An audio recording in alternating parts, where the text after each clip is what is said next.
Ahojte. Dnes vás pozdravujem opäť z jedného špeciálneho miesta, pre mňa veľmi špeciálneho a zaujímavého. Na internete kolujú rôzne videá, kde si môžete spraviť nejaké pozadia, kde ste v Tatrách a hoci kde inde, prostredníctvom umelej inteligencie. Toto umelá inteligencia za mnou nie je. Za mnou je les, nado mnou sú oblaky a je nedeľa, no a rozhodol som sa, že pôjdem sa dneska poprechádzať a opäť prídem na nejaké možno nové myšlienky, nejaké nové nápady a nové nejaké ciele možno naplánujem. Každý človek by mal mať nejaké miesta, kde sa cíti naozaj dobre, kde sa cíti tak, že vie úplne zresetovať svoju hlavu, kde sa cíti tak, že vie vypnúť a jednoducho, keď vojde do toho života, do toho kolobehu pracovného, tak jednoducho tieto miesta by mu mali pomôcť. Pre mňa je jedno z takýchto miest napríklad les alebo šport, ako ste mohli vidieť aj na predošlých videách, alebo nejaká turistika. No a presne na takýchto miestach zvyknem prichádzať na nejaké nové uvedomenia, nejaké nové myšlienky a nejaké nové nápady. Ja som sa tak rozhodol vám natočiť jedno video ohľadne jednej takej témy a tou témou bude strach zo zmeny a prijatie tej zmeny. Keď sa rozhodujete, že príde nejaká zmena do vášho života, keď sa rozhodujete o tom, či urobiť nejakú zmenu so svojím životom, tak stále budú dve možnosti. Stále to bude tá možnosť prvá, a to je tá, že vyskúšam nejakú zmenu, ale budem sa správať a budem sa chovať tak, ako kedysi. Alebo prídem, začnem na sebe makať, začnem tú zmenu aplikovať a taktiež aj moje správanie smerom voči sebe a voči iným ľuďom začnem aplikovať tú zmenu. Čiže buď zmeníme všetko a začíname niečo na novo, alebo sa o to budeme len tak snažiť, budeme sa o to tak pokúšať, možno 50/50, no a potom budeme veriť, že sa to buď podarí, alebo nepodarí.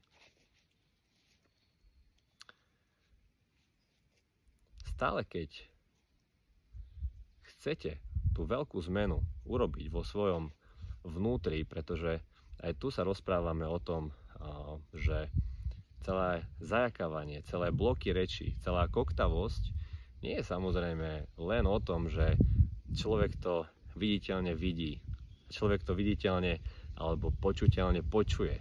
To je len jeden z elementov, že tú koktavosť alebo to zajakávanie alebo tie bloky vidno. Nám aj v našom tréningu ide hlavne o zmenu vnútornej osobnosti.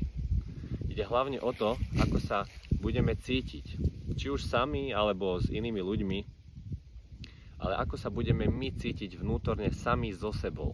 Toto je najpodstatnejšie a toto je najdôležitejšie.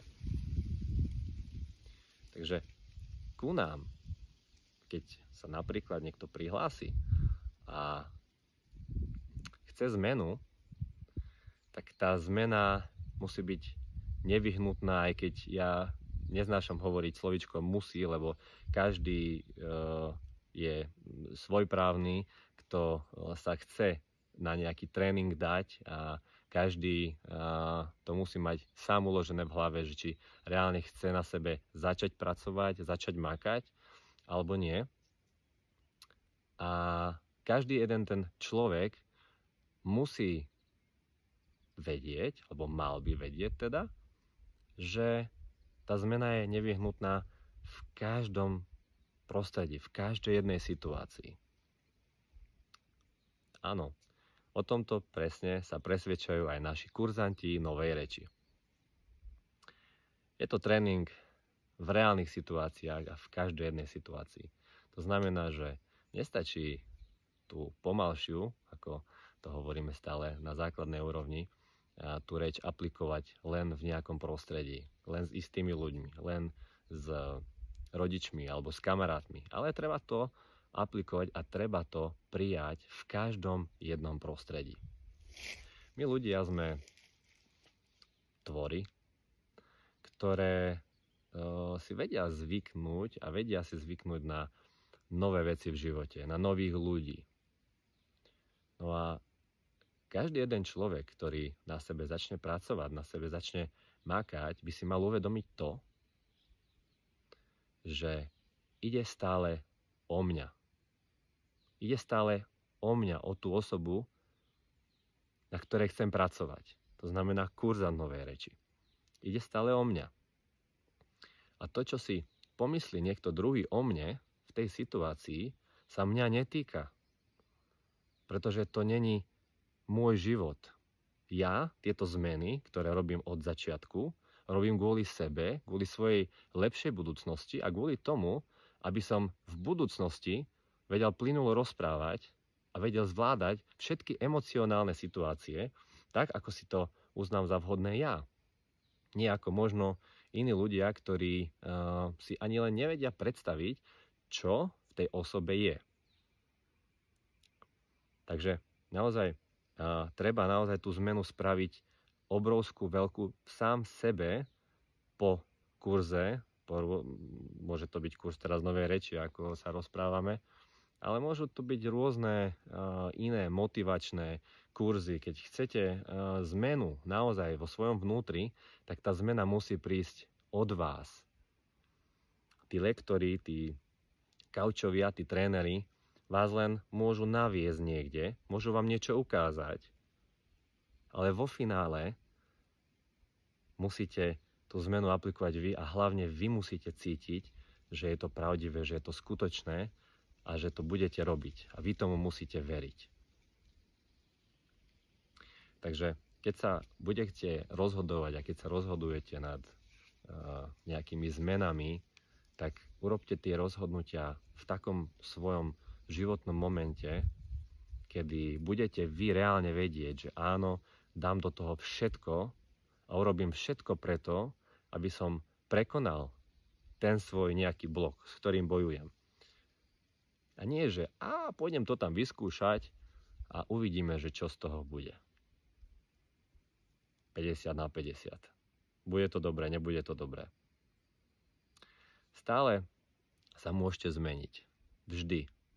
To je jedno, či máte nejaký blok 20 rokov, to je úplne jedno, či máte nejaký blok 30 rokov a to je úplne jedno, či máte nejaký blok 40 rokov. Jednoducho naše myšlienky sa dajú vymeniť, len na tom treba vedome pracovať. Ďakujem veľmi pekne, že ste boli aj pri tomto videu. Ja sa idem obliecť, pretože trošku je už zima, zašlo slnko. Takže ahojte a budem sa tešiť na vás na najbližšom videu.